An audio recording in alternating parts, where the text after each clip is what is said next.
እግዚአብሔር አምላካችን ሰራተኛ አምላክ ነው ምድር ሳይፈጠር ጀምሮ የሚሰራ እንደውም እሰራለው የሚከለክለኝ ማን ነው ሁሉ ይላልና ከልካይ ባለበት እንቅፋት ባለበት አስቸጋሪ ነገር ባለበት ሁሉ እግዚአብሔር ምን ይላል ይሰራል ድቅድቅ ጨለማ ሆኖ የሱ ብርሃን ግን ሰንጥቆ ይወጣል ጌታ ኢየሱስም መጥቶ እንደዚህ ነው ያለው አባቴ ይሰራል እኔም ደግሞ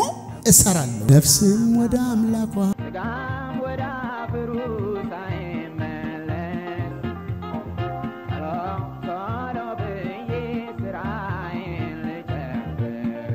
በሚኪያስ ምዕራፍ 3 ቁጥር 17 ላይ እኔ በመሰራበት ቀን ገንዘቦቼ ትሆናላችሁ እንደዚህ ያላቸው ሰራተኞች ጥቂቶች ናቸው መከሩ ግን ምንድነው ብዙ ነው ስለዚህ ማልዱ ጸልዩ ለምኑ ቃቱ ምን እንዲያደርግ እግዚአብሔር ሰራተኞቹን ወደ መከሩ እንዲልክ ዳዊትን ስትመለከቱ በገዛ ዘመኑ የእግዚአብሔርን ምን ፈቃድ አስፈጽሞ እንዳለፈ ጳውሎስ ይናገራል ዳዊት ጦረኛ ነበር ዳዊት ኃይለኛ ነበር አልፎ የመጨረሻው ሰዓት እንኳን በርጅናው ዘመን እንኳን ቤቱን ራሱ ካልሰራው ብሎ ነበር እግዚአብሔር ለልጁ ሰጠው ዘመኑን በሙሉ የእግዚአብሔርን መንግስት ሲያሰፋ የእግዚአብሔርን ሥራ ሲዋጋ ነው የኖረው በተሰጠን ልዩ ጸጋ ለተሰጠን ሰማያዊ ተልእኮ በመንፈስ ቅዱስ አማካኝነት በአንድ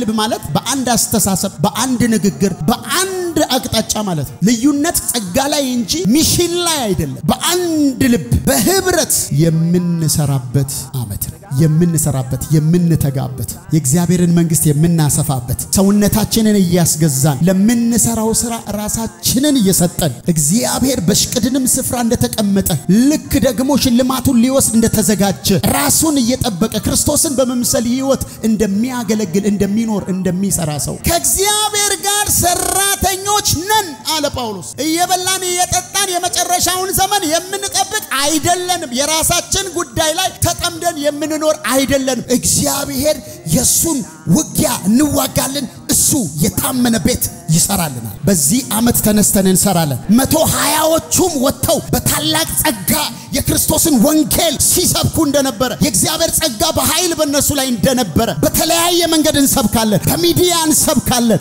በተለያየ ስፍራ እንሰብካለን በቤተ ክርስቲያን ውስጥ ደግሞ እናጸናለን እንሰራለን የእግዚአብሔር ጸጋ ይገለጣል የእግዚአብሔር ኃይል ይገለጣል ስሙን ያከብራል ኢየሱስ